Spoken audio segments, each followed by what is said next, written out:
asking for that. Yeah, it would have been. It would have been. All right, guys. Well, it's time to get ready for the match at hand. It's South Korea versus Austria.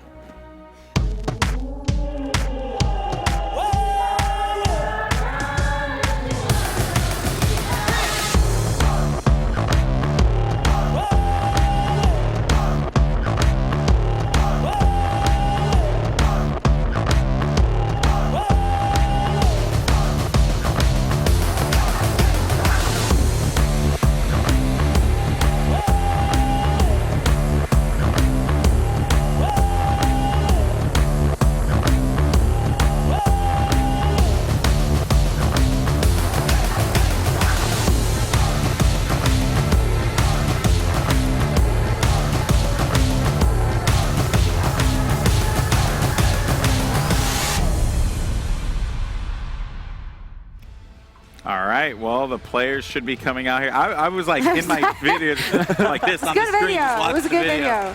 Oh boy, and there they are, making their way out to the stage right now, the South Koreans and the Austrians here. This is certainly going to be an incredible matchup for fans in South Korea, and as well as actually around the world, because Apex has been pretty big. Yeah, it's pretty big. I stayed up late to watch the Apex finals, the Lunatic High face-off against Kongju. That was a pretty awesome final there, and I mean, this team, man, they have everything going for them here, James. I mean, once again, two-time Apex champions and 3 of the players. We also have 2 returning members, Jaehong and Zumba, from last year's World Cup 2016 team. And this is possibly the best squad you can ask for, right?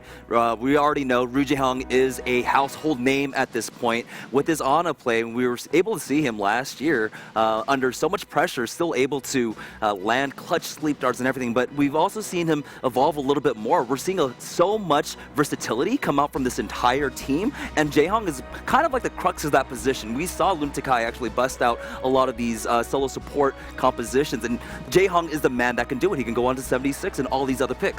Yeah, and then on the other side, we have the Austrians, who are some players you mentioned before, but I want to retouch on this. Who are some players you want to highlight in particular? I mean, obviously, I'm expecting Katowice and What7 to really show up here in this very dive-heavy meta, right? Those are the players to look out for, with a good Winston, with a good Tracer, so they technically do have the key ingredients to make it work. They are consisting of players which might not be well-known internationally, but they are known in Austria. Those guys are coming from 2 different teams, Team Respawn, HFC, as well as War Kids, and they've been finalists in countless Austria LANs and tournaments, so they do know what they're doing, and they definitely came here to perform on this very stage. And yeah, I'm just very much interested to see what kind of strats they're coming up with, because they did hint at specifically practicing for individual other teams, so who knows? Yeah, we touched on this earlier, Golden Boy, the first match going into the tournament. I think this is actually a pretty good match going into it, because you don't feel as much pressure going up against South Korea. You know they're huge favorites. So you just want to get in there, be on stage, play a game, and maybe tomorrow you have some more experience going into the second match. Yeah, and what a way, too, for you to be able to start off against South Korea, right? You know, some of the best teams, best players in the world. So you're getting a lot of good practice in.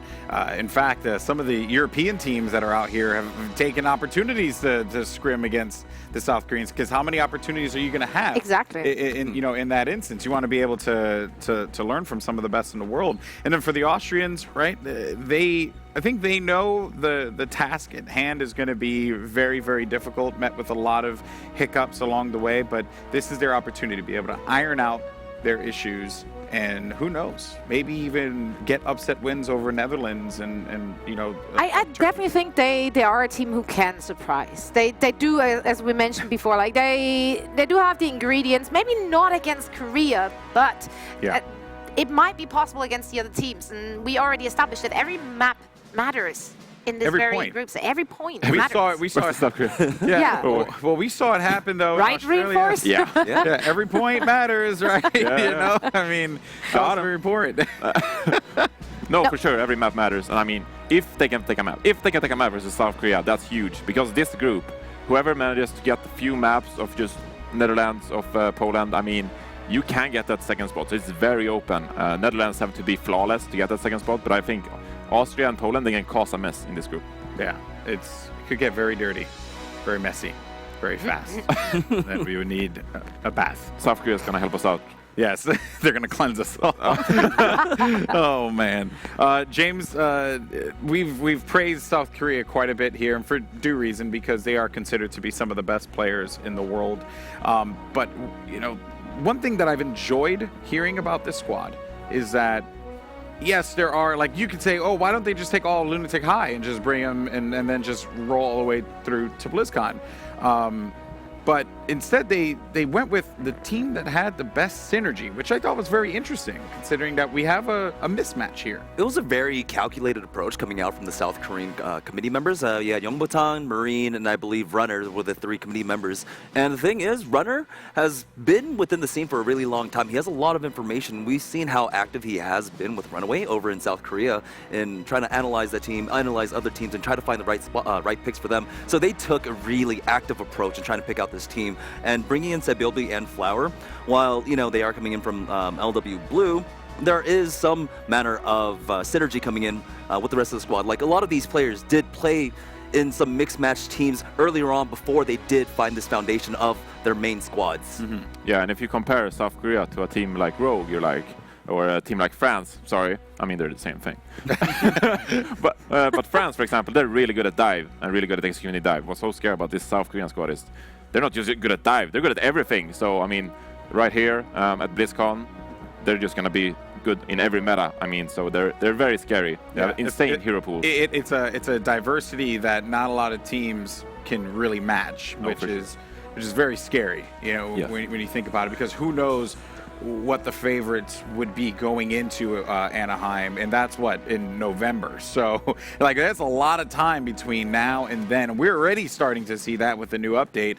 Some shifts, some new heroes taking the spotlight. Hashtag Zarya mains, you know. Mm-hmm. We will return, and wow. You know, like, that's my thing. I mean, I'm just hoping Reinhardt returns. Sorry for cutting off. No. But the question is, will Zoe return to Reinhardt after this? Of course I will, because I still have more hours played on him than you do. Oh, dear Lord. Calling it. What is going on right now? We have that Reinhardt thing going on. That's just fake news. That's fake news. Sure. That's a good laugh right there. I love that. We got jokes for days here, guys. Yeah, talking about jokes, though. I love the attitude of Team Austria. When we had the chance to sit down with them, they were so upbeat and positive. You know, like, they're realistic about their chances here. They have a very, very healthy approach to this game and to this competition. And they just want to come here and try their best. And I hope to see those smiles at the end of this very match, too. Yeah, no, I'm super excited for Austria because I've been watching, you know, I watch a lot of streams, I watch a lot of pro streams, and Kabaji is a name that, like you had mentioned, Zoe, that comes up pretty often. He duels with a lot of people in North America, even though, you know, he's playing from Europe, so even though he's got that ping disadvantage, he'll go on the Tracer and he'll still carry a lot of games. So I'm expecting big things coming out from Kabaji. Yeah, and I'm expecting good things out of What7. This is a guy who's been a professional player. He's played for Team Dignitas and such, so this is sort of their leader in the team, the experienced guy on Winston. Mm-hmm. Someone I'm looking out for to have a lot of understanding of positioning and how to grab space as a Winston, create space for your team, create space for Kabaji, as we highlighted, a very good Tracer player. So keep a good look on What7 and where he leaps, and expect protection coming out of Sensitix on the Diva. Yeah, one player for me in particular that I need to focus on is Uber Bingo playing the Lucio role here, because we saw in the last game how it could really affect you if you mistime those sound barriers, you know, when you drop the beat too late. Right. I mean, one, no one likes it at the party, and then no one likes that in game as well. You know, what I like about Uber Bingo is also like that was actually really good. He's a player with very good mechanical skills. He also usually plays flex, so he is. I think he's playing like a different hero every single season. But that also gives him a good broad understanding of the whole game. You know, like if you're more familiar with different heroes and positionings, then that does help a lot in a game like Overwatch. And even though What7 might be the only one who's internationally known and a pro player, and technically could be considered the only pro player Austria has in that regard, the others still bring experience from other smaller lands and tournaments. I mean, it's nice to have as well. You have these smaller teams. You know, you have a growing scene, so maybe this Austria team can inspire other Austrians to next year, you know? Yeah. Put on a good show. Yeah, you want to be able to really inspire your region. We saw that with Argentina. We saw that with Japan. Yeah, we saw that with Japan, right? I mean, who knew that that region was that darn good at Overwatch, right? I mean, none of us thought that coming into it. A region traditionally known for incredible fighting game players, and here they are fielding an incredible Overwatch team. And when you think about Europe, you think about the FPS background that these players all have. You know, who knows, right? Anything could be developed from here. Why are you laughing? You said they had really good fighting game players, and I'm just imagining next year when they bring out the Reinhardt, Winston, Doomfist meta. Oh, man, that's going to be fun. Can we get some more melee heroes in the game, Jeff? Get some fights. Would be a sick region, you know, sick country in Japan. Find the unlimited combo on Doomfist, right? Oh, like just Kaplan to do a video. He's like, we really wanted to make a hero that could be played with a fight stick. So, you know, we're bringing this guy, you know, like, sick mechanics, right? Oh man, yeah. I mean, I think that brings a really interesting point.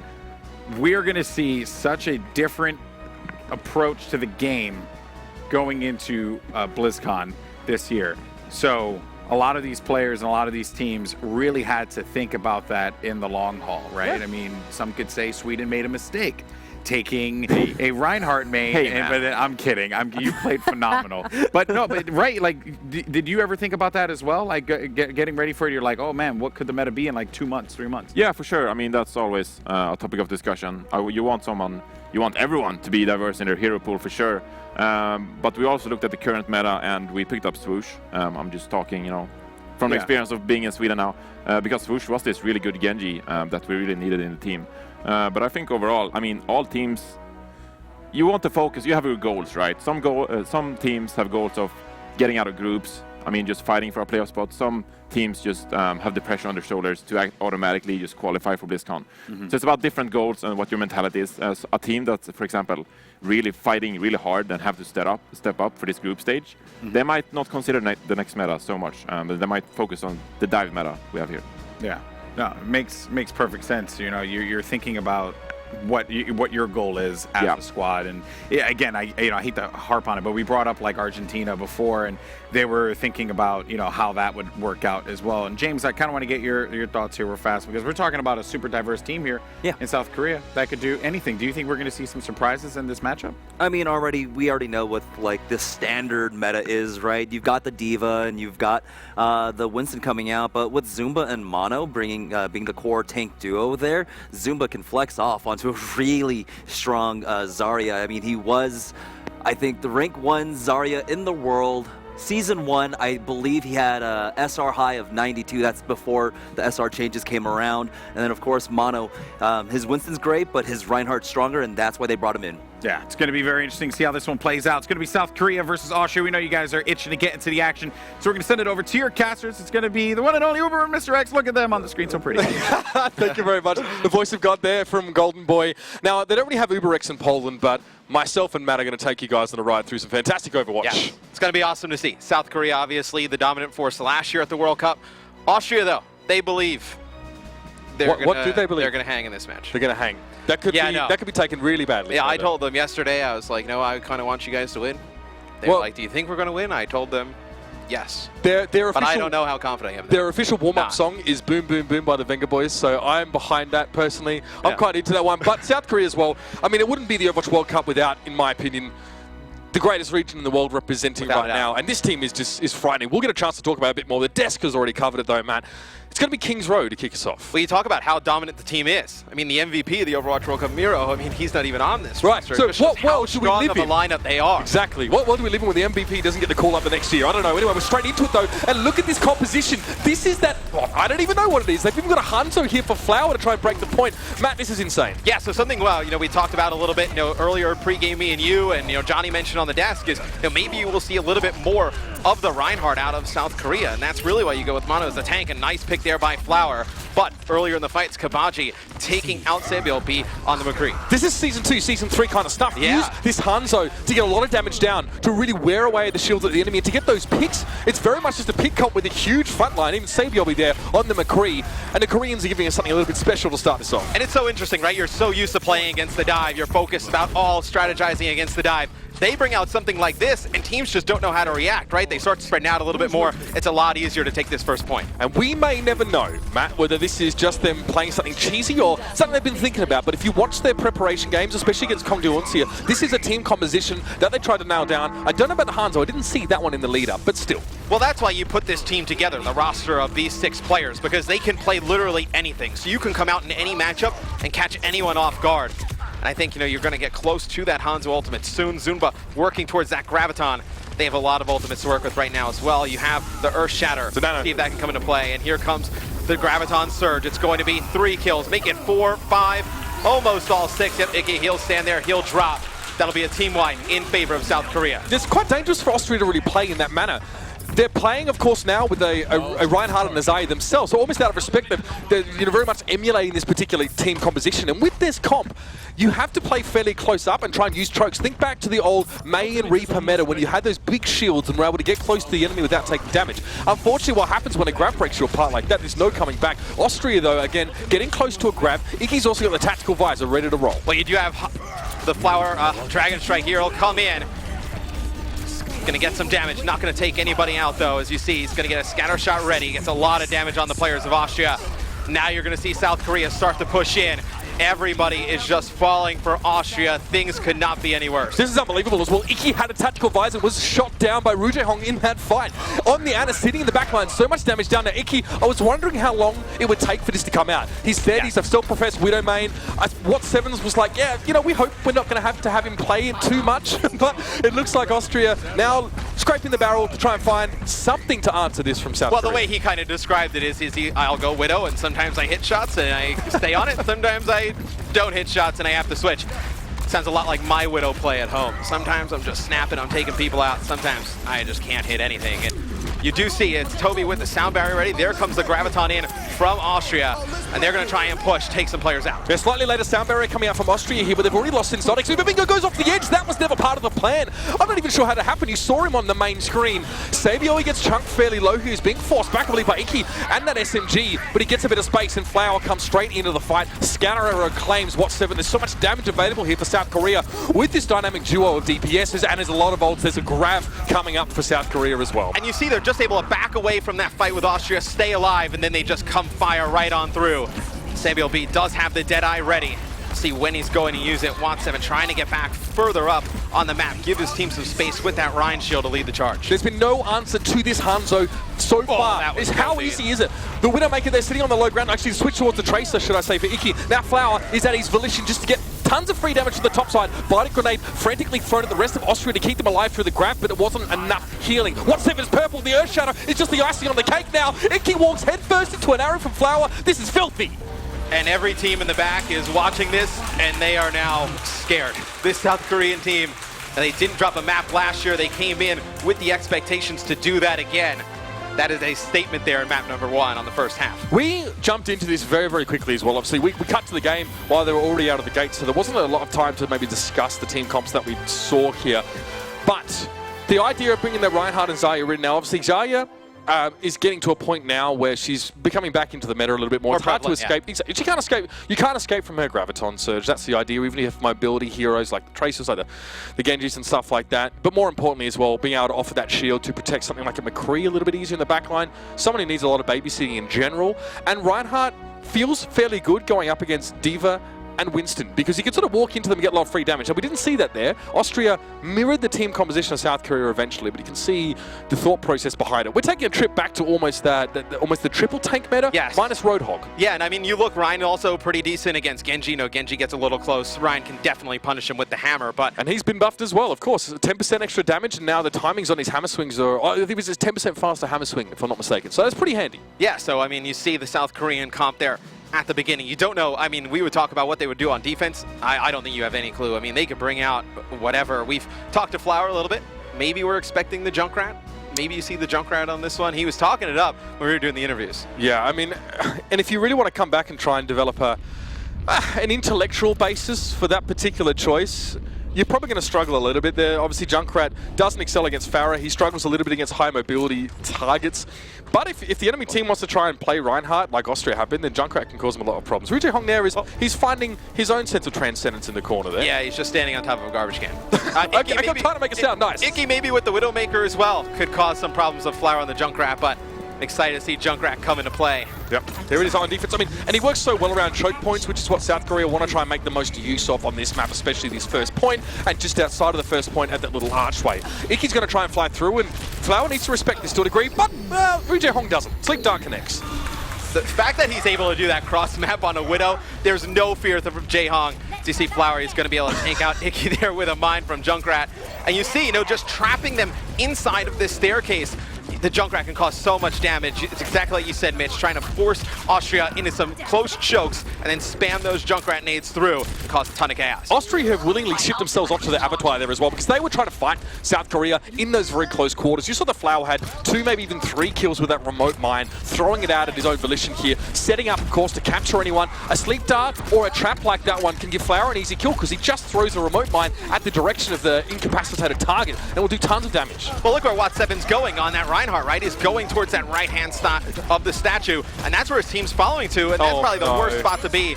And you see everybody falling. Icky, he's the only one up top on the Widow. So here's when Widow doesn't work, right? When you're trying to get picks for your team, your team is all falling, you can't really do much. Maybe you'll have to see him make a change next spawn. Yeah, so Kabaji going to make the switch out towards Reaper here. He's hoping that South Korea really want to stand and deliver, but this doesn't actually give him a great option against Flower, who's more than happy to sit back and do damage from range. You can see Kabaji getting chunked down on the top there, and that is partly because of Flower just throwing these grenades one after another. Well, I'm surprised you're not seeing them go for the Farah. I mean, you can get Farah against the Junkrat. Maybe you're able to make something happen. I think that would probably be the way to go. Theoretically, yes, but Rujay Hong probably just 4-taps you on Farah anyway. Look at that. Well. Remote one comes out. It's now going to fall down as well. And now Flower's chasing these kills, essentially. Reaper's in his way, but it doesn't matter. Flower happened to throw a grenade in here. And one of the few times in Overwatch history when a player teases a certain hero and actually refers to it by name and actually brings it out straight away. It's just been dominance from South Korea at the beginning. You're going to see Icky. He's going to switch off the Widow, so he's going to go with Tracer. Try and apply a little pressure with the rest of his squad. Yeah, importantly, pressure on Mano. He's had a little bit too much freedom here. Wat7's got up, and the Graviton, it's going to be a 3-man pulse bomb from Sabiolbi. Pretty comfortable there. Kabaji wasn't even in a position to get involved in that fight. He managed to pick off Zumba, and that was it. Sabiolbi has been quite effectively keeping Wat7 on his toes, preventing him from being able to be safe behind that shield, or even more importantly, preventing his teammates from feeling like they can stand close to their Reinhardt, because the pulse bomb stuck to the Reinhardt, and you're trying to benefit from the shield, you're done. Yeah, it's so difficult to play against, right? I mean, you get around the corner, you're going to go fast. Zumba comes in with that Graviton. It's going to be both tanks getting knocked to the ground. It'll be able to help out Mono take out Wat7, and you see just that barrier being put around the wall, allowing his teammates to get around it. Here comes a Junkrat tire over the wall.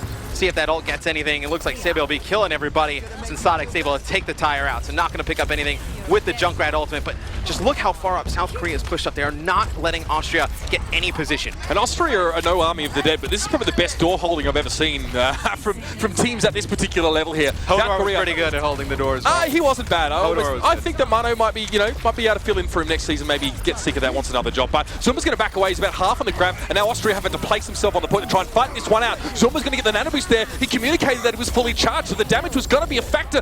The grab comes in, but no, Austria can't capitalize on it because Sabiolbi takes down Kabaji before he can get those shots in.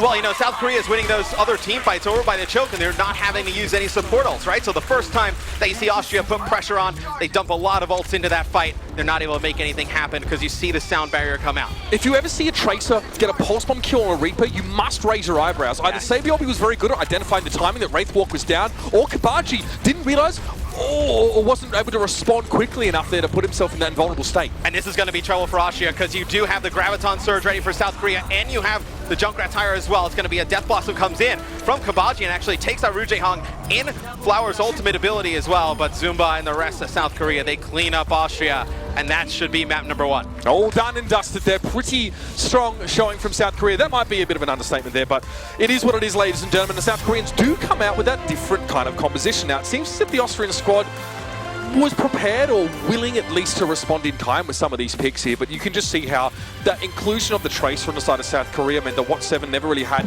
a chance to sort of be able to play comfortably. His team were also afraid to actually try and benefit to a great degree from the shielding. Kabachi switching over towards that Reaper there, he knew that South Korea wanted to play up close in the chokes. He was hoping to actually get some damage done in that regard, but was not to be. Yeah, and I think if you're Austria, right, I mean, we spoke to them a little bit. You can learn a lot from this matchup. You know, maybe there's some different things that South Korea is doing that you can throw on to your comps later in the tournament. And speaking to them, they were happy to just kind of get this match out of the way. I mean, in their group, you're obviously going to have to play South Korea.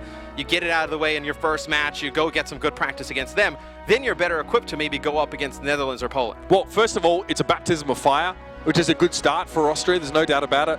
And they don't have to worry about it so much. It kind of sucks if, let's say, if you have to play South Korea last in your group and you drop like a map, you drop too many maps in some series, and all of a sudden you're like, well, we need to almost... Realistically here, guys, a lot of teams need to consider the South Korea series a write-off if they're going up against them. That's generally accepted amongst most of these guys, and you shouldn't even be expecting the South Koreans to have to flex their muscles maybe until the playoff stage. Maybe we do see like a team Russia or a Canada from the other group having to go up against them, and maybe, just maybe, they'll be pressured. I have heard good things from the Netherlands squad in their forays against South Korea so far, though. Yeah, we heard they played them pretty tough. I know, you spoke to some of the guys from the Netherlands this morning. They said they had some very good scrims with South Korea, but I think you look, right? Austria gets this match out of the way. Maybe they play Poland tough. Maybe they play Netherlands tough. Then how much more pressure is it on Poland and Netherlands when they have to go up against South Korea, right? No, maybe they don't know they have to take a map, but they know they at least have to be competitive to vie for that second place spot. And probably the most interesting facet of this match so far is worth considering is not that South Korea are playing this Reinhardt, Zarya, Junkrat composition. It's actually the fact that Austria are trying to emulate it straight out of the gate. You would really expect a team like Austria, with the practice they've had in the current meta the way it's been, to open up with a standard dive composition. So two things. Either they really respect the composition from South Korea and its ability to break dive, or they've been practicing it themselves. Maybe they've been watching South Korea and trying to, pull off the same approach as them. I feel like this is a team that, they came in, they practiced a lot of dive, and maybe they heard some of the things that South Korea was doing. And I always personally, I just hate that when a team, they put so much time in, right? They practice the dive, they get really good at it. You practice another composition, you get really good at it. And then the other team brings something out, and you don't just try and stick with your guns and at least try for a few pushes before you change up. You see they tried to go with the Rhine at the beginning. It did not work out for Austria. I would have liked to see them just stick to their dive. And map number 2 will be picked by Austria, and it will be Nepal. Yeah, definitely a bit more of an interesting map, and maybe one where we see... I mean, crazy that we're talking about seeing variation when we've just seen a new composition from both of these two teams, something that's very different to what's being played currently in the meta. So that's worth bearing in mind. I probably want to see a little bit more how the cogs engage in this team comp. We saw a lot of brawling, we saw a lot of playing up close by the Korean squad there, and it's very much a case of use your ultimates at Volition, make sure Flower has a bit of freedom in the backside to do damage. The problem with the approach that we saw from the Austrian team is that they couldn't really pressure Flower at all. They tried to play a Widowmaker to put him under pressure. Well, that didn't work. He got sleep darted straight away. Eventually he was forced to switch. Kabaji as well as a Reaper. Your biggest weakness is getting into position to do the damage, and Flower was so comfortable in the backline. We'll see, but South Korea again, they want to start with this Hanzo, which is just insane. Obviously, getting picks is important in any fight. It gives you a huge advantage, but see Hanzo here is quite interesting. Well, I mean, Icky is going to go with the Widow as well, so Widow obviously an interesting pick as well. Just see the damage being put down by Flower, but first blood will be drawn by Austria as they're able to get Mana out of the question. And I would wonder, Kabaji, maybe you have him run the Tracer, because Tracer can give Ryan a lot of trouble. Yeah, I'd like to see a bit of pressure at least put in that direction there. South Korea likely know how to deal with it. Hanzo can blow up Tracer pretty quickly here, but most of the fight's been happening up on this top right side here. Flower's able to clean up pretty comfortably there. Sensotics and Uber Bingo not really able to stand up to it. And now this is what this comp does. Zumba's going to move forward here. Maybe get some free energy. There you go. He baits the shot from Icky there quite comfortably. So now we're sitting closer to 50. With this Reinhardt, this Zarya, this Hanzo, you want to stand up close to the enemy team, get a lot of free damage from behind the shield, and make it hard to get encircled. Oh, well, just think about what happens. I mean, right? They push in, scatter out, Jaehong throws down a nade, and you're in a lot of trouble. It's just filthy. Oh no, this could be disgusting. Dragon Strike coming through. Flower already catches Itzeru out with a bit. Look at Uber Bingo, he's purple. He got grenaded there as well. South Korea, a well-oiled machine, and we expect no less from them now. Sonic Arrow, just to see if there's any switches up here. This is about to get potentially depressing for Austrian fans. Yeah, not good. I mean, you have coming up next, Zumba has that Graviton Surge. You have the Nano Boost if you want to use it, and so he does have that Tracer Pulse Bomb. So look to see Zumba and him buddy up, try and take out Austria before they can get even through this choke. Kabaji's on the Tracer. He can flank from that position. You can get around behind Flower where he is. That's the Graviton. Kabaji trying to get to the back line now, but Savior, but it's a quick double with the Pulse Bomb, and Ru Jaehong is going to be there to help clean up, and that is a macabre scene if I've ever seen one. It's like Kabaji's able to get around on the flank, but the rest of his teammates are stuck over at the doorway. It has not gone well for Austria at the beginning. But And look at this. they give a lot of free charge, man. He just keeps topping up his energy because he knows that Austria are going to try and poke him down. Because Austria are feeling behind in old economy. They want to get some of these ultimates going. And what's 7 one of that Earth Shatter. Now he has it. And South Korea respect this. So they've identified something that gives them pause for thought. But that's a huge Earth Shatter. Oh, it's carnage. Manu with the charge in. The Fire Strike cleaned up Uber Bingo. And Sensonics was just left on his own there. Perfect positioning. Stepped back. Gave himself the sidelines. And I believe it was a sleep dart on towards Watt 7 that opened that up. Ruja Hong just put him out. It is so crazy how fast he is with the sleep dart. You see the Rhine shield go down for just a second. The sleep dart comes in. A big Earth Shatter. Oh my. Flower picks the head off of Vicky there as well. It's just like an apple from the tree. And South Korea are going to take this first round here. And for Austria, definitely some questions. Kabaji has not had the chance to put pressure on the backline or even the Reinhardt of South Korea. South Korea are operating at nominal capacity because they're not being pressured into making mistakes. It's unlikely that we'll sort of see that happen too much from them anyway, but that's what Austria need to do. They need to pick them apart here because they are working as this death ball with so much damage potential. Something needs to be done. Well, coming into the series, Kabaji, we heard about him, top 10 EU. We expected him to show up big, but just like you said, on the Tracer has not had the space to really make a big impact, right? When he's trying to go in, take out the Reinhardt, get into the back line, the rest of his teammates, they just push on forward. South Korea, they have the Graviton, they have the Earth Shatter, just take everybody out. He can't get anything done. So the statistic in general, I think, if you win the first fight on a control point map, 69% of the time you're going to win that sub-map, right? And it usually takes only 3 to 4 fights. If you lose the first fight, you only have 3 to 4 chances to get back in control. Kabaji only had 2 fights. First one he got grabbed, second one he got earth-shattered, and Bob's your uncle. Well, you just see as well, the first kill is going to go in favor of South Korea here. You see Toby, take out Kabaji, Lucio versus Tracer. But it's also that the ability that South Korea is able to win these fights once they get control without investing a ton of ultimate abilities in, right? When Flower's able to get that first pick, when we saw him playing the Hanzo, just using regular scatter arrows and regular shots, you don't have to invest that many ultimates in. You're able to save some when you see Austria pop all theirs. And here's another interesting team composition for you, Matt. We've got McCree and Genji, a composition that you very rarely see, and of course still that Zai is present there for Zunba and Mane. So Rijong backing off there, doesn't quite connect the sleep dart, but Sabio has already found into it at the start of the fight. The strength of McCree is to pick off those squishy targets with big hitboxes from long distance, and the rest of the fight, of course, is going to snowball in South Korea's favor. Again, Austria have a maximum of 3 fights now to get some control. Kabaji switching over towards the Reaper. And now you're building up ults for South Korea. So you have the Deadeye, right? If players start to come in, you can use it to zone them out. You're getting very close to the Dragon Blade and the Nano Boost. Sound Barrier just about to pop up for Toby. So you have a lot of ultimates to work with for South Korea. And here comes the Deadeye. Just trying to zone these players out, push them back a little bit. Again, yeah, we're still called a zoning Deadeye, even though it's, the circles for the happy little skulls converge far quicker now. It buys time for South Korea. It forces Austria to sort of filter themselves through yet again. You can see Sensonics taking a lot of damage even by just trying to peek around. South Korea want to punish every positional error or slight mistake that Austria make. And now Sabiobi is going to have this flash ready. We'll see if he wants to get close. Not quite yet. Icky's already fallen though. The pickoffs are real. Oh, and here comes the Dragon Blade. It's going to be Flower flying through one. Sees the Reaper waiting till he gets out of race form. Not able to take him out. Oh, there you go. Kabaji for the friendly hold. The respect is so real. Kabaji's like, it would be an honor to get wrecked by you, Sir Flower. And he says, you do not deserve that honor. Backs away towards the point. He's That's like, BM. all right, fine. He's like, I'll go kill him now. Yeah, even not killing him is BM in that way, but it's by the by. 85%, Austria, last fight to come in. No ultimates to speak of. Maybe a sound barrier, but this could all be done. It's going to be the grab coming in. Earthshatter tried to get behind the shield. He did manage to do it, actually. Uber Bingo was laying on the ground. It's a 1-for-1 trade so far as Mano got very close to Kabaji. Yeah, now you have Austria getting on the point here. Toby just going to run right through the Rhine shield. He's going to be able to take out Watt 7. You see the bar going down pretty quick. Everybody dead on Austria. That'll be a 2-0 here in map number 2 in favor of South Korea. Yeah. Pretty straightforward cleanup here. And that, Matt, obviously takes us to the halfway point in this series. As South Korea really haven't seen too much resistance so far from Team Austria. And yes, a lot of these fights, especially on this control map we just saw in Nepal, were initiated by a pick for the Korean team. Sabio was like, oh, we're playing. And you just see the versatility of this lineup, right? You see the Hanzo come out on Flower yet again. You've seen him run Junkrat in this series. Now you see him with the Genji. You've seen Sabio be running McCree. It's just a very, very scary team.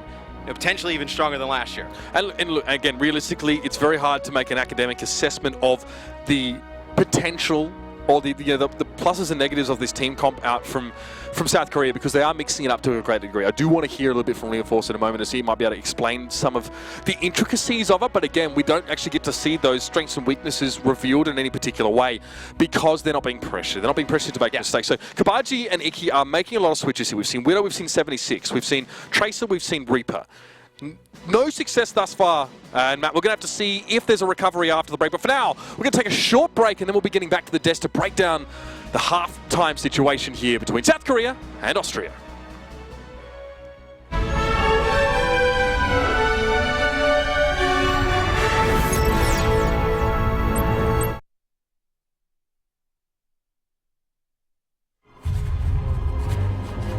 Death has ravaged our world,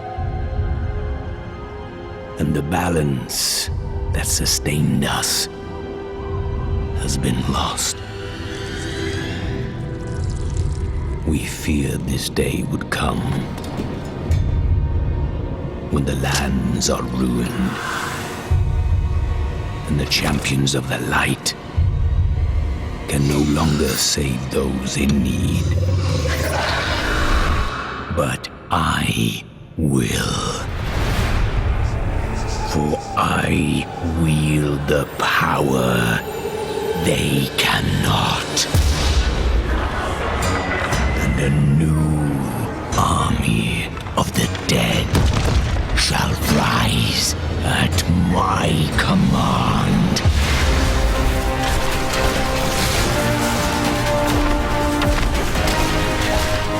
All who threaten the balance, beware.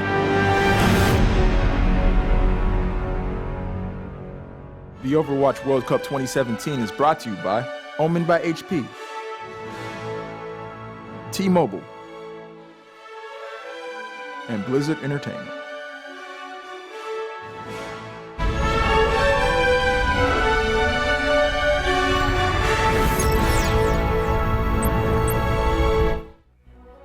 Ladies and gentlemen, there were children watching that game. And, you know, the sad reality of it is I hope parents at home had covered the eyes of those children so they didn't see what had took place. Or if you're trying to get better at Overwatch, you let them watch it. So, hey, Zumba, best friends because Zarya, you know? Happy about that. That was dope. Thoughts? I'm just in so much pain right now that I find it hard to articulate it. I was happy to see Sensotics on Zarya, his main. He likes it.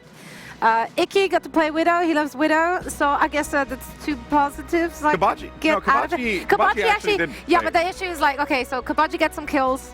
What 7 might have been able to follow up, and then the whole team is dead, and where to go from there, right?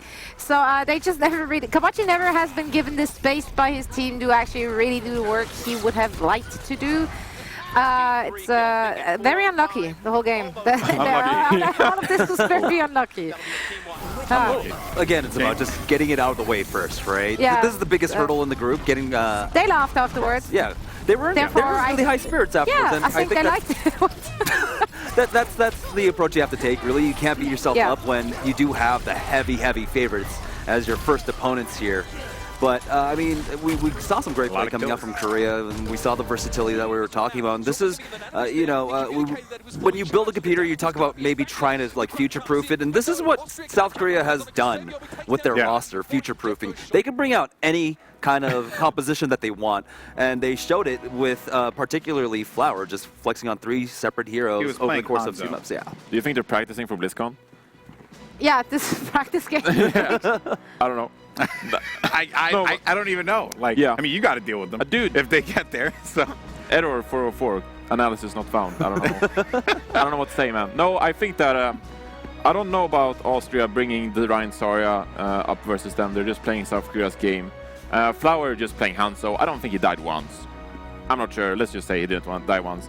But you want to pressure that backline. I mean, you're just letting Sunba and Mono on the Ryan and Zarya. They're just standing there and you're not getting past them. If you go for like a Winston and Genji, maybe you can shut down the real damage behind South Korea's lineup. Maybe shut down Selby on the McCree. He was playing occasionally, and Flower on the Hanzo. But instead, you just let Flower just pull off highlights like this pretty much throughout the game. The issue with Austria is just also they don't. I mean, they are known for running double hit scan with this lineup. They don't really have a good Genji player. Do you really want to put someone on Genji who's not excelling at it, perfect at it? If you go up against South Korea, yeah, but no. I mean, I hate to be that guy, but you might as well. I mean, Yeah, we I don't have know. seen Dive, you know, devolve into like 2-2-2, where you do have a Tracer, Winston, and then a 76 and Diva, right? So they could opt for that. The issue is just that it's a multi-pronged threat coming out from South Korea, right? Even though if you can get it to the back line, Ryu Jae-hong, we saw even throughout the series, he was landing really clutch sleep darts on the primest of targets. And how do you deal with that kind of pressure? He landed a sleep dart across the whole map. Oh yeah, onto the Widowmaker on Kings, I forgot about that. Oh, Sluck. That was I'm playing for Team Sweden. I'm not going to hype up this South Korea team too much. Does that make you worried at all? No. Seeing this? No? Okay. We're going to beat them. Oh, okay. Easy game.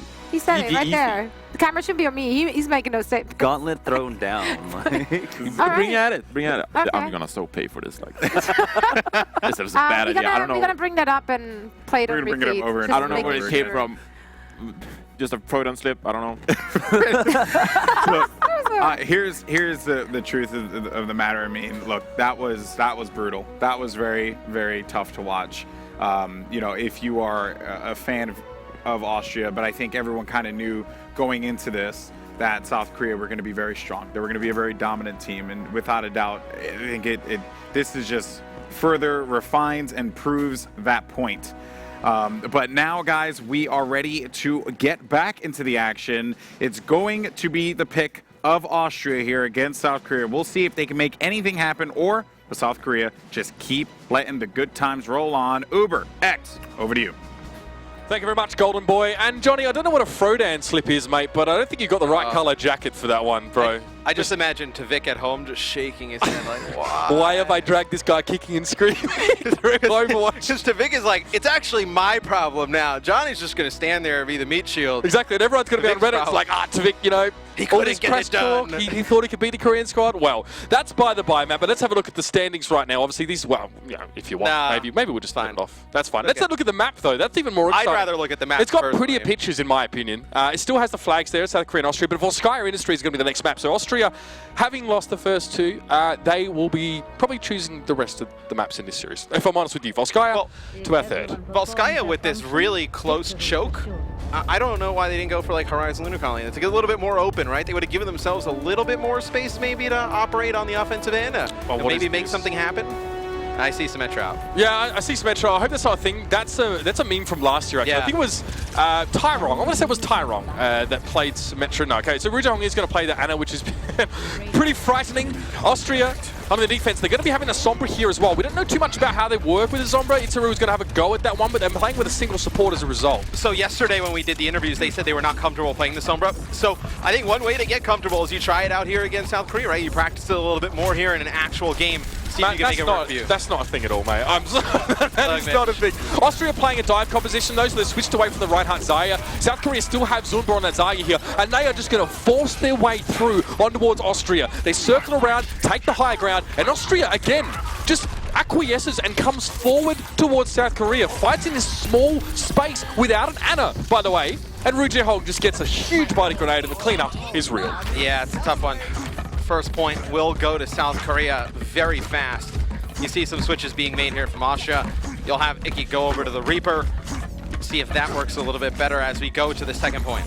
Okay, so Reaper, yeah, and perhaps a little bit of anti-Zumba here as well. It's okay if Zarya's shielded up just to try and burst that shield down and remove her as quickly as possible. So Icky will try and play up close to that. The composition, I'll be honest with you, is pretty weird from Austria, but now EMP is laid down. South Korea without their abilities for the moment, and Manos now just has to back away a little bit, but Flower's doing the damage for him. He's down to 60 HP, and the man, the Houdini, of course, is going to get away. He even gets some healing there from Ryu Jae-hong. That should probably not have happened, but it is the getaway plan, and Mano knows exactly what he's doing. And they just back off a little bit when the EMP comes in. They're able to sustain through it. Flower able to demech Diva, and they push right on in. It'll be attack by as they're coming in.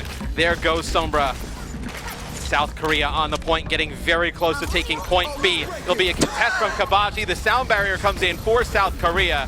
They should be able to hold on and take this. And it's about stalling for as long as they can. Graviton Surge being used, Flower with 3. They're behind the wall, of course, was Icky hiding up on that mate pick, but it's not enough. It's not remotely enough And Sebiolbi, you know, getting a bit of a workout in there as well. These guys are definitely feeling comfortable coming through.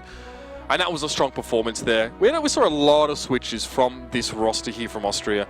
They're very ready to make changes in their team composition. I appreciate the acumen of being able to identify sort of what the best approach is, but when you don't have a chance to actually use ultimates because you're switching heroes so much, it can be very, very hard to get yourself back into a game after you sort of get broken in a fight. Yeah, I do think, though, trying out the Sombra, right? I mean, you can see how it goes on that first point. You know, they try and play off that mega health pack. It doesn't work out to the, the best. I mean, they just get kind of wiped from there.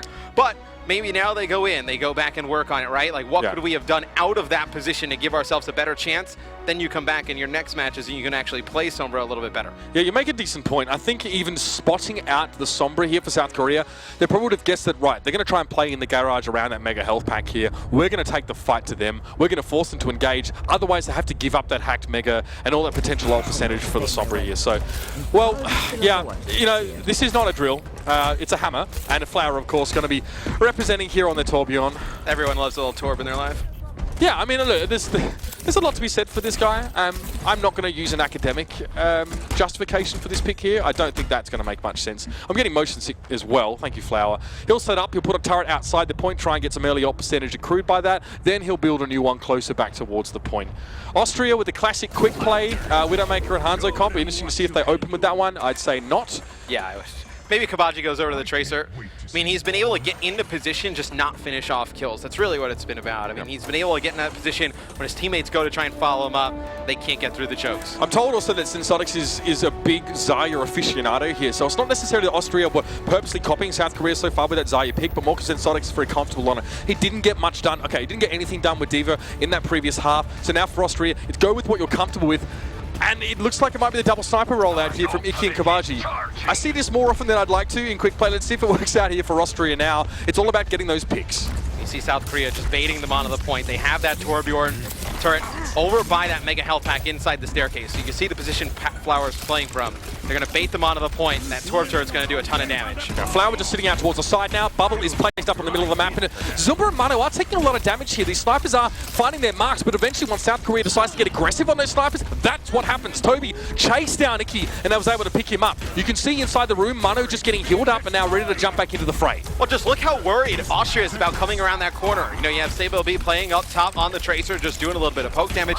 It's not allowing those snipers to get in those positions around the corner to take out the supports of South Korea. It's a very interesting strategy, but working here early. Let's not get ahead of ourselves. They're obviously afraid of the Torbjorn pick here for Flower. They are in the underside. But they're giving him a lot of ult percent as well, but they're not pushing around the corner. Once they eventually commit to the fight, they're going to be face first into the turret, which could be quite nasty. Nano boost being used there. Zumba going quite low early in the fight, and Toby now has to kind of catch up with the rest of his team. South Korea go for an aggressive pick, and again, you must do this. 2 snipers on the enemy team means that you have to dive on them. And South Korea, as you can imagine, are more than happy to do that. Yeah, I mean, you weren't able to get space for your Tracer. It's going to be very hard to get space for Hanzo and Widowmaker to try and make a play. The fact that they're playing double support and Torbjorn is ridiculous. You just never see it happen. Sometimes your Lucio player will play Torbjorn. You have an Anna if you want to play on Hollywood or on Numbani. There's no decent justification for this pick from Flower. Well, usually you see Toby run the Torbjorn, right? Yes, exactly. So, I mean, seeing Flower run it, playing those 2 supports, it's very rare. So we'll see if Austria can get back in, make something happen. They're getting very close to Primal Rage. You have that nano boost as well. Maybe you're able to get on the point and cause some commotion, make something happen. Maybe they want to go for a Dragon Strike Graviton Surge combo as well. They might just want to try and break South Korea. Down with that, but Iki challenges out Sebiolbi, tries to go straight towards him. He's cut down in the process. Flower backs away, almost has that Molten Core ready for his turret. He's waiting for that extra 1%. I don't know if he got it. No, he didn't get to use his Molten Core in that fight at all. His turret is taken down, but Mano's found 2 kills over on the point, and Zumba has his self-destruct. Yeah, he was so close to getting the Molten Core, but believe it was Watson able to take out the turret. Here comes Austria getting on the point. They have a lot of ultimates. You see Zumba, he's going to use that D.Va ult, try and push it down onto the point. He's going to come back in his mech, just putting in a lot of damage here onto Uber Bingo. You take out the Lucio, that's a big kill. That's pretty big, yeah. I mean, Sensonic's going down now. Wat7's going to be chased down and picked up, and one thing I want to point out here is that your mech as D.Va counts as another entity in the game until it self-destructs after you've ejected from it. If you've ever trolled your teammates by, sort of nudging them slightly by moving your model and colliding with theirs and clipping on them in game, you can set that up with D.Va like we just saw there from Zumba. Puts it on the edge, a couple nudges just like you would try and knock that Widowmaker off the ledge at the start of that quick quick play round, and it actually lets him sort of change the position of his self-destruct when people already expect it to be on the high ground. Well, right. In the heat of the action, you see that self-destruct on top of that little platform. You're but like, where do you go? Good. You go underneath in the room, and that, you would have died if you'd been caught by that. And it's going to be Flower with the Molten Core. The Graviton comes in from Austria. A few bullets to the face of Synsonics is all he needs. He's nano boosted and has a Molten Core. This is unbelievable. Flower is just going to charge stage 4 when he fights 1-7 and Kabaji. What do you do? What? Nothing. What I mean, that is the 2017 Symmetra play that we saw from South Korea last year. So Flower's just playing whatever he feels like here in South Korea. It is definitely a display of power. There's 15 seconds left here for Austria to even get a scratch on this first point. Austria, I mean, they push in, they get a nice Graviton, they trap him over by the Mega Health Pack, and they push in, they get Molten Core nano boosted down by Flower. You see he's hiding around the corner, trying to just pick one player off as they get a little bit too aggressive, coming alone towards the point. The fact that we're talking about, crouching turret hitting Torbjorn is just a thing in itself. He found Icky as well.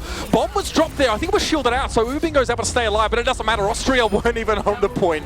Flower again featuring with another kill, and South Korea look as placid as you like. And a dominant performance that we all would have expected here.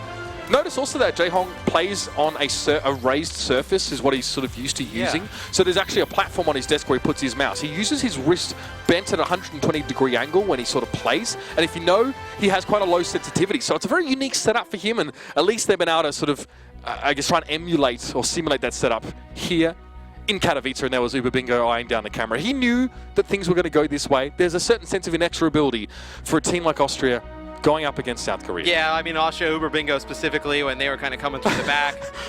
Quick, make a face for the camera. Yeah, they were extremely, happy, good spirits going into the match. They knew it was going to be a very difficult task going up against South Korea. They kind of accepted that coming into this one. South Korea's been dominant. And Jaehong, I wish he could just kind of, go in the future a little bit. His wrists, when he's like 30, yeah, gonna feel awful. I mean, I don't really know. I'm not really well learned in ergonomics there, but that probably can't be a great thing for you in general. So at this point now, last map's going to be Escort. Austria obviously can only get a maximum of one map in this series. It's likely that they sort of won't get that one at this stage. But one thing about South Korea that's quite crazy is that you'd think of them very serious, and very driven to win, and they are. But what impresses me so much is that they also have a lot of fun with it. So they sort of say to each other, like they were sort of messing around. I think it was talked about on the desk that, they sort of gave up a point and their coach or one of the players said, all right, guys, settle down. Like we shouldn't be letting this happen. But while they're still displaying this incredible mechanical prowess and strategic insight, they're also laughing and carrying on and having a good time. It's important to have fun, right? I mean, we've heard, seen stuff in show matches where, they'll go back to the spawn, everybody will change heroes, come on back out again. This team just has a lot of fun playing together. They know how good they are, how diverse they can be in their hero pool. You see them showing it here in their first match against Austria. Now, of course, Flower on the far right of the screen. I think the youngest player representing here. There's actually, crazily enough, right, the coach of Luxury Watch Blue, who's not on the committee or anything, but he's here actually as Flower's legal guardian to allow him to sort of travel like that. So he's sort of here helping Flower and sort of supporting him, and must be kind of nice to have your coach there as well. I don't really know how much Flower's going to be put through the ringer in terms of the opposition he goes up against, but there's a very strong sense of support amongst the Korean crew. I mean, I believe there are fans in the crowd, and I could be wrong, but they're here obviously supporting the South Korean team. They may have even come all the way from Seoul. I wouldn't be that surprised. Their fans are crazy invested. Extremely dedicated. The last map in this series will be Dorado. I think, South Korea, we see them go on. They make it out of this group, obviously, looking like they potentially, obviously, take first place. Maybe you see a rematch of last year's final going up against Russia. Maybe you see a very strong Canada team this year play them. I think that's where they could potentially be tested. It's quite funny, actually, because if we talked to the South Korean squad, and that was sort of very humble, as you would expect, very polite. They also said they feel like there'd be even less resistance from teams like Russia and such this time around. I don't know. Whereas teams like Russia are like, oh yeah, look, I mean, we think the South Korean squad is maybe not as strong as last year or where it's stronger. So big words. And look, I don't want to sort of throw anyone under the bus here as well. But basically, both teams are feeling confident if that rematch is going to come around, which is very possible in the event that Canada beat Russia in a deciding game in the other group. We'll get to that kind of theory crafting later on, but for now, we're on Dorado. Austria's team composition here again is featuring that Zarya and the Reinhardt combination, a defensive Widowmaker. That's definitely, that's raising my eyebrow. It doesn't take much to get me to do that in general, but this is, an interesting approach. I feel like the defensive Widow is like the perfect target. Like if you are know one of the guys in South Korea, maybe going on a dive, maybe it's your Flower, right? Or Stable B trying to get behind the back line. As soon as you see that Widow up top and you're able to jump on her, that is probably a great target to go at first, and we'll see what South Korea does. Don't know if this will be it, but honestly, like at we've this seen stage, everything. I would not be surprised. Usually, I just kind of wait until it starts. Okay, they switch off of the Bastion, but you will see the Junkrat here, at least at the start on offense. that building is a very common spot for aggressive defenses to set up there with Winstons and Divas and the like. So he was just scouting that out earlier on to see if he got any hit markers. Mano gets bursted down very quickly, but is able to back away. Initially, that was Kabaji doing a heck of a lot of damage inside that choke. However, South Korea will advance unhindered so far. Saviolbi gets a quick burst of healing back, and South Korea ready to rumble once again. We'll see. No, now you usually see the Junkrat on defense, right? Just spamming the choke. Now you're Misfits seeing used it to on play offense. this a lot on defense, actually. Yes. And now you're seeing them just back up the side of Austria. The Junkrat doing a phenomenal job, putting down so much damage. You see that Rhine shield break in, the mine, sending Zarya flying. Looks like Toby slept on the car here for South Korea. He's going to be able to get up with his life. But you see how low they have Wat7 in that corner. You think maybe his shield's dropped as well. He's in a tough spot. Yeah, of course, because how can you keep your shield up when it's constantly being pummeled by Flower? You're taking so much damage every second, and you need to be far more judicious with it when you actually use that shield itself. If he finds Flower, though, that's what Austria are trying to do with the Widowmaker, to pick off the Junkrat. But here, it might not win them the fight. Zumba's going to get nano boosted here. He's got a Graviton if he requires it, and South Korea won't be stopped here. Yeah, it'll be kills coming in from South Korea. I thought that fight actually may have gone Austria's way at the beginning. South Korea just too strong. You see the nano boost come in, the Graviton surge as well. They do have Primal Rage and Deadeye for the next fight, but it'll be South Korea getting that first point here on Dorado. Yeah, all the good stuff available. The fight started well for Austria. Icky managed to find the pick, but after the fact, he didn't seem to be able to make too much of an impact here. Again, he's getting a lot of damage done, but he's not completing kills. He's allowing South Korea to gain ultimate percent for Ru Jae-hong and Toby by doing all this healing. If you're going to get damage done, you're going to get these little picks. Make sure you can guarantee and secure kills. If your body's showing a lot as Widow, if you're not getting critical hits, you're not really having the impact you'd like to. All you're really doing is charging up your own recon visor. And how hard is it for Kabaji probably, right? I mean, you're trying not to get hit by the Junkrat spam.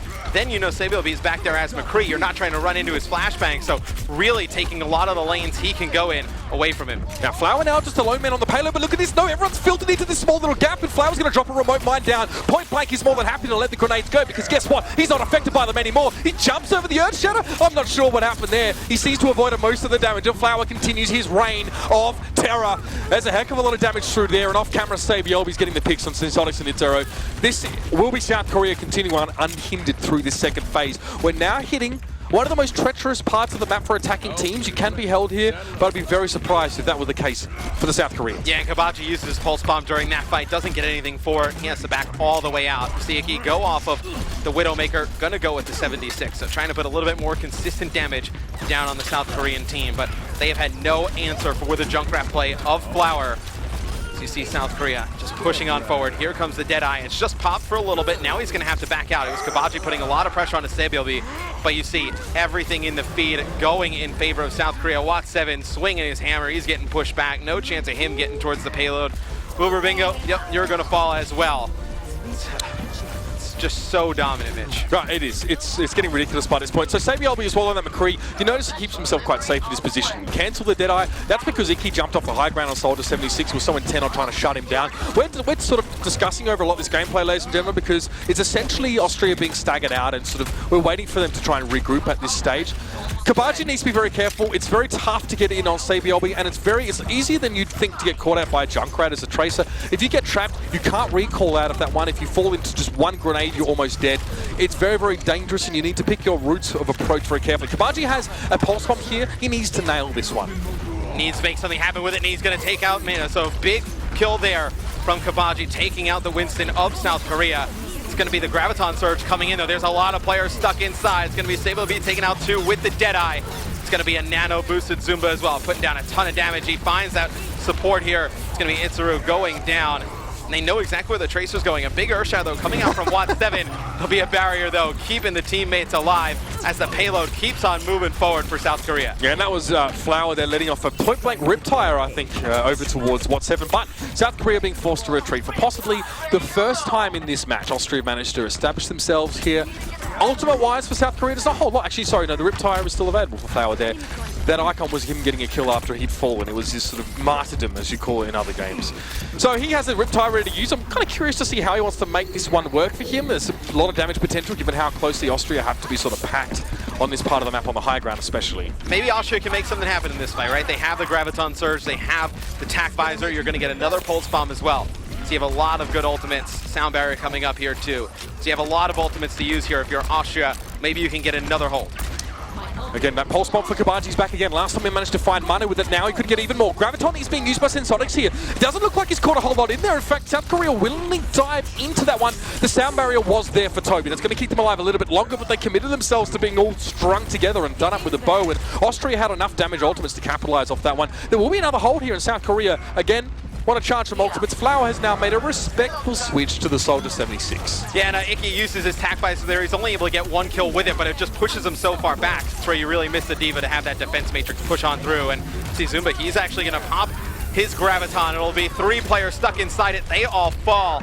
And now you think South Korea, they start to, they do such a good job, Mitch, extending these fights. It's a full team wipe in favor of South Korea.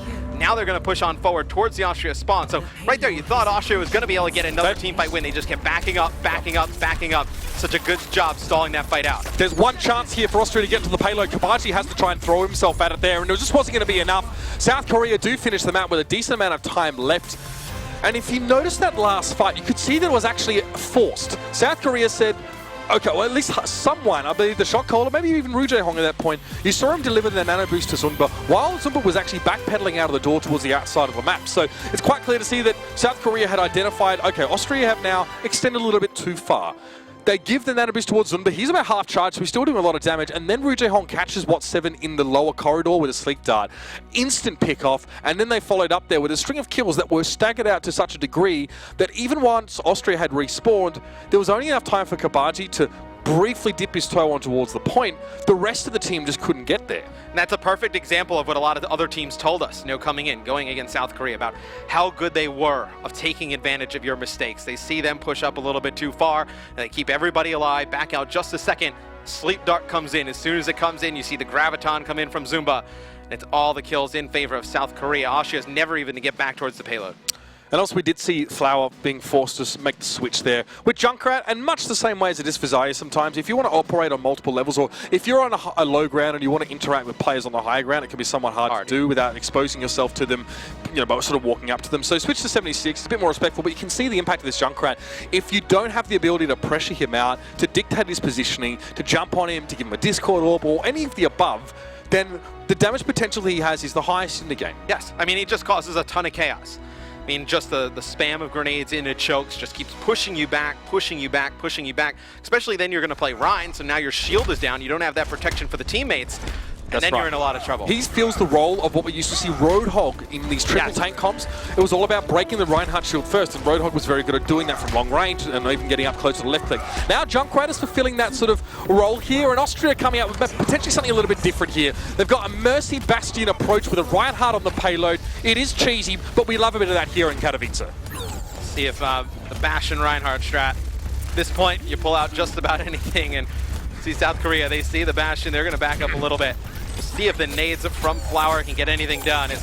Now they send the D.Va up to try and protect, so you have the D.Va defense matrix and the Rhine shield. It's a kill there on the Zumba. He pokes out a little bit too far, so Austria gets first blood in this first fight. So I need to point out that all of Austria's healing resources being dedicated to Icky, and then when you get bionated like that, you've got two players that their main job is to heal up your Bastion that are getting nothing done. Bastion is so susceptible to South Korea's composition because of Anna and because of Junkrat. It's not a good pick for Austria. It was never going to work against his composition, even in a conceptual sense. And Austria are going to have to go back to the drawing board. And they've even had Kabaji staggered out by Sabiolbi. That's going to hurt. Yeah, I mean, once the matrix goes down and once the shield is broken, there's nothing they can do to protect Bastion. Yeah, he's going to have a tough time moving around in that street. I know, trying to get set up, but not going to happen. And this is what Sabiobi wants to do. He wants to harass here, come from a couple of different angles and put pressure on these squishing targets. Manu hits Kabashi. I think he actually dashed straight into a fire strike. Manu gets double the money for nothing, and now Iki's going to get chunked out. Sabiobi walks up to him here. The Korean team don't have to offer respect because they've not been forced to. They're going to come forward and deliver the damage and have no fear about the consequences. Kabaji probably thinks he's safe as soon as he gets to the side of Sabiobi. McCree gets out of the way. He walks right into a flame strike from Ryan. And now you have both tanks here getting staggered for Austria. You see there, Wat7 trying to get out with his life. He is so weak, trying to keep that shield up. He's going to make it out with his life, but you do have the Mercy Res maybe coming into this one. You're going to have to get everybody grouped up if you're Austria. You see Sabiobi, oh, nice save there. Good. That's what we need to see. Yeah, D.Va flying in. It's going to be Sensonics eating that up. And you hear the Bastion ult coming through. We'll see if Austria can make something happen. It's going to be 2 kills with the D.Va bomb. Wat7 going to be able to get 1.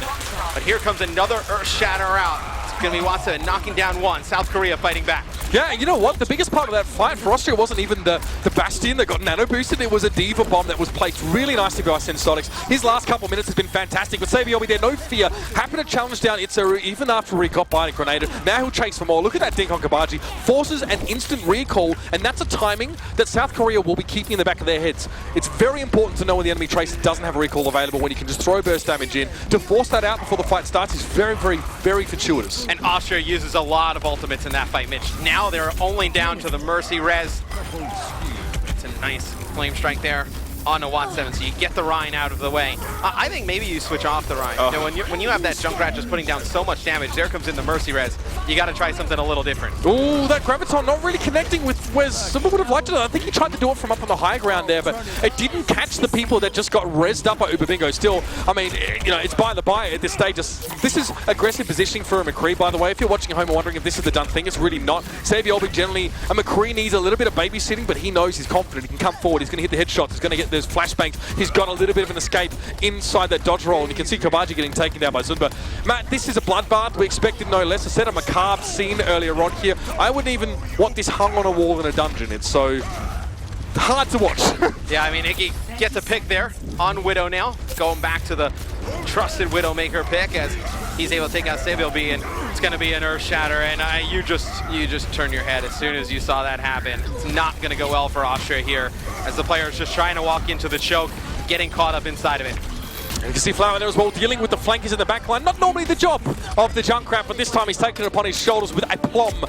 He has a Riptire ready, and this is going to be the explosive finale to this match that we all expect. You can see Kabaji doesn't even want to come forward. It's a zoning Riptire, and it actually does the job pretty well. South Korea have held pretty comfortably there on that first point on this map. Their goal, I believe, coming into the World Cup was not to lose a point. Last year it was not a map, and I believe they may have even succeeded in that so far in this series. I mean, maybe that's just too much pressure. I think not dropping a map would be excellent, obviously, just like last year. They want to go one better. Yeah, they want to come to the World Cup and dominate, show why they're the best country in the world at Overwatch. Brutal, savage, Shrek'd. South Korea are looking as dominant as we all expected them to. Let's head back over the desk now with Golden Boy and a crew to try and find any remains of Austria amongst the debris. All right, well, thank you so much, Uber and Mr. X. In South Korea comes out on top 4